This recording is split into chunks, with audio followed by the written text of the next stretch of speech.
আসসালামু আলাইকুম। আপনারা সবাই কেমন আছেন? আশা করি সবাই ভালো আছেন। আলহামদুলিল্লাহ আমিও আপনাদের দোয়ায় ভালো আছি। তো আজকে দারুণ রেসিপি নিয়ে আসলাম। সবাইর পছন্দর পাস্তা আর নুডলস মিলিয়ে রান্না করছি চিকেন দিয়ে।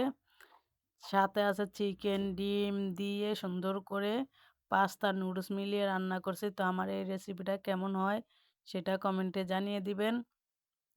আর আমার চ্যানেলে যদি আপনারা নতুন হন, আমার চ্যানেলটা সাবস্ক্রাইব করে দিবেন। আর আমার ফেসবুক পেজটা ফলো দিয়া রাখবেন। আপনারা সবাই ভালো থাকবেন।